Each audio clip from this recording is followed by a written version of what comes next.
Nashik road इथल्या प्रभाग क्रमांक 21 मध्ये सोमवार बाजारावर करण्यात आलेल्या अतिक्रमण कारवाईमुळे संतापाचं वातावरण निर्माण झालंय। आठवड्यातून अवघ्या 2 तास भरणाऱ्या या बाजारात आपला उदरनिर्वाह करणाऱ्या शेतकरी बांधवांवर ही कारवाई करण्यात आली होती। मात्र याच वेळी कायमस्वरूपी अतिक्रमणांकडे दुर्लक्ष होत असल्याचा आरोप नागरिकांकडून केला जातोय। विशेष म्हणजे मुक्तिधाम मंदिर परिसरात वर्षानुवर्ष सुरू असलेली अतिक्रमणं अजूनही कायम आहेत। अनेक खाद्यपदार्थ विक्रेत्यांनी आपल्या दुकानांच्या बाहेर खुर्च्या टेबल थाटून सार्वजनिक रस्त्यांवर अतिक्रमण केलं असून त्यामुळे रहदारीस मोठा अडथळा निर्माण होतोय। स्थानिकांच्या मते हा प्रकार उघडपणे सुरू असतानाही कोणतीही ठोस कारवाई होत नाही। दरम्यान झेरॉक्स नगरसेवक म्हणून ओळखले जाणारे संबंधित व्यक्तीवर नागरिकांनी थेट प्रश्न उपस्थित केले।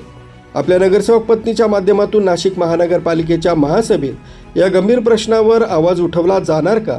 मुक्तिधाम परिसरातील अतिक्रमणाचा कायमस्वरूपी बंदोबस्त केला जाणार का, की कारवाई फक्त गरीब शेतकरी आणि लहान विक्रेत्यांपुरतीच मर्यादित राहणार?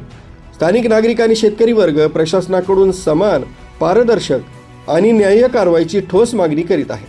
या प्रकरणात पुढील काळात काय भूमिका घेतली जाते याकडे संपूर्ण नाशिककरांचं लक्ष लागलंय। मुख्य संचालक रवींद्र जाधव, लोकराज्य न्यूज, नाशिक रोड।